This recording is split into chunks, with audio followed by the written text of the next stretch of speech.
इनेलो ने बढ़ती महंगाई को लेकर सरकार को घेरा, प्रदर्शन कर रहा, सौंपा ज्ञापन। पलवल में इंडियन नेशनल लोकदल यानी इनेलो ने बढ़ती महंगाई, बेरोजगारी और पेट्रोल डीजल व रसोई गैस की बढ़ती कीमतों को लेकर सरकार के खिलाफ जोरदार प्रदर्शन किया है। इनेलो कार्यकर्ता पलवल के गुर्जर भवन में एकत्रित हुए, जहां से जुलूस निकालते हुए लघु सचिवालय पहुंचे। इस दौरान कार्यकर्ताओं ने सरकार के खिलाफ जमकर नारेबाजी की।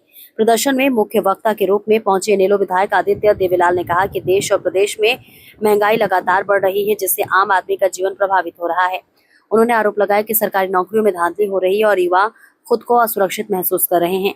आदित्य देवीलाल के कहा कि भाजपा सरकार की नीतियों के खिलाफ अब देश का नौजवान आवाज बुलंद कर रहा है। उन्होंने केंद्र और हरियाणा सरकार से महंगाई पर नियंत्रण और आम जनता को राहत देने की मांग की। इस मौके पर पार्टी के वरिष्ठ नेता और पदाधिकारी मौजूद रहे। देखिए महावीर सिंह की खास रिपोर्ट। हमारा तेल, हमारी चीनी, हमारे रोजगार, हमारे बच्चे, हमारी गाय, हमारी बछिया, हमारे साधु, हमारे संत, हमारे खेत, हमारे पहाड़, हमारे जंगल सबको निगल गई। ये ऐसा डबल इंजन है, मैं अपनी जनता से कह रही हूँ, अब ये डबल इंजन हमारा खून मांग रहा है, क्योंकि इसे चलने के लिए तेल, तंबाकू, चीनी, पेट्रोल सब खत्म हो गया। अब ये हमारा खून मांग रहा है, खून से चलेगा 3 साल। और भाई जनता जागरूक है, जाओ, अब 3 साल तो खून पीवेगी। पर भाई भैया या आपके इंजन स्टार्ट मत होने दीजो। अब की बार या इंजन ले जाके कबाड़े की दुकान पे बेचियो, कबाड़े की दुकान पे बेचियो। यू इंजन हमारे किसी काम का नहीं है। ये डबल इंजन से हम तंग आ चुके। यू डबल इंजन हमारे गाय ने कटवा रहा, हमारे बालकन ने रोजगार से वंचित कर रहा, महिलाओं की गले ने कटवा रहा। भैया या डबल इंजन को इंतजाम कर दे, या कबाड़े दुकान पे बेचाओ, नून लाकर सगरे घर में नूनन की रोटी करके खाओ। ठीक है करना और हरियाणा से बाहर के लड़के भर्ती करना, हर वर्ग इस सरकार से दुखी है। किसान की फसल नहीं बिक रही, किसान को उचित एमएसपी नहीं मिल रही, किसान के खाते में पैसे नहीं है। हालात ऐसे हैं कि आज तो बैंक भी पैसे देने से मना कर रहा है। जो हमारी खुद की पूंजी है वो भी हमें नहीं मिल रही। आज इंडियन नेशनल लोकदल ने जिला पलवल में रोष प्रदर्शन किया है। हम लोग यहाँ पे डीसी को ज्ञापन देने आए थे और डीसी ऊपर कमरे में बैठ के जन समस्या सुन रहा है। मेरे समझ से बाहर है कि जब जनता हाजिर है और इलाका अपनी समस्या बता रहा है, तो जन संवाद जो है बंद कमरों में किया जा रहा है। ये सरकार की नाकामी, सरकार का फेलियर है।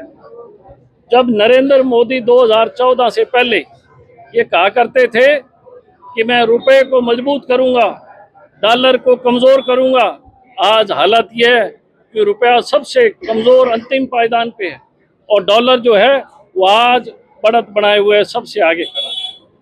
प्रधानमंत्री लोगों को संबोधित करता है कि आप डीजल की बचत करो, खाद्य तेल की बचत करो, आप सोना मत खरीदो, लेकिन प्रधानमंत्री खुद अगले ही दिन विदेशी दौरों पर निकल जाते हैं। हमारे साथ खिलवाड़ हरियाणा की सरकार और हरियाणा के तमाम सरकारी लोग कर रहे हैं। 3 दिन साइकिलों पे चले लोगों को दर्शाने के लिए कि हम लोग जो प्रधानमंत्री काम करता है वही काम हम करते हैं। 3 दिन चलने के बाद सारे लोग आज ऐश और आराम से गाड़ियों में, लाखों करोड़ों की गाड़ियों में घूम रहे हैं। सरकार का पैसा जो आम जनता का पैसा है, आम जनता तो दुखी है। ये लोग उस सरकारी पैसे का लुत्फ उठाने का काम कर रहे हैं और हरियाणा के नौजवान बेरोजगार हैं। उन्हें कोई नौकरियां नहीं मिल रही, कोई व्यवसाय नहीं है, कोई नई इंडस्ट्री नहीं आ रही। सरकार केवल अडानी और अंबानी के लिए काम करने का काम कर रही है। नरेंद्र मोदी भी विदेशी दौरों में जाता है, केवल जहां जहां अडानी और अंबानी ने अपना बिजनेस करना है, पैसा कमाना है, उन्हीं देशों का दौरा किया जाता है। जो देश अडानी और अंबानी कहते हैं उसी देशों का दौरा प्रधानमंत्री करता है। मुझे बड़ा अफसोस है कि हरियाणा और देश की जनता आज इनको देख चुकी है। आज हरियाणा और देश की जनता त्राहिमाम कर रही है और बीजेपी के लोग मजे मार रहे हैं। बीजेपी के लोग लूटम लूट चल रही है, खुली भ्रष्टाचार का खुला बोलबाला है। क्या आश्वासन दिया डीसी साहब?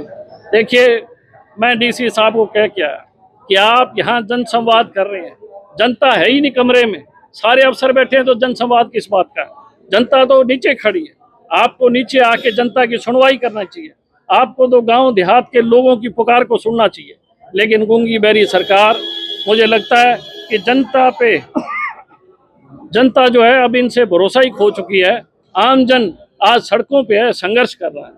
मैं ये मानता हूँ कि सरकार के लोगों की हिम्मत नहीं है कि वो जनता में जाए, और अफसरों की हिम्मत नहीं है कि वो जन सुनवाई कर सके, क्योंकि सब लोग पैसे के चक्कर में लूट में लगे हुए हैं। बताया कि SIR होने की चर्चा है प्रदेश में। पहले बंगाल बिहार चुनाव हुए तो उसमें धांधली के आरोप लगे इन्हें लोग। देखिए, जहाँ जहाँ बीजेपी इस तरीके का षड्यंत्र कर रही है, वो केवल सत्ता हथियाने के लिए। आपने देखा, पहले घुसपैठ की बात कर रहे थे। मैं एक बात पूछना चाहूँगा, जब 2014 से लेके आज तक केंद्र में बीजेपी की सरकार है और ये चाक चौराहों पे ट्रिपल इंजन, डबल इंजन बोलते हैं, तो 15 साल तक आपने घुसपैठ क्यों नहीं रोकी? जब बॉर्डर सारे हिंदुस्तान के आपके पास है तो आपने रोकी क्यों नहीं? जनता को केवल जुमलों को चक्कर में डाल रखा है। लोभ लुभावने वादे करते हैं, वादों को पूरा नहीं करते, और जब चुनाव आता है तो चुनाव आयोग, अदालतें, तमाम चीज़ों को हथिया लिया जाता है ताकि किसी तरीके से सत्ता पे कब्जा किया जाए। मैं समझता हूँ कि प्रजातंत्र में अब चुनाव नहीं हो रहे, कब्जा हो रहा है। जिस चीज़ में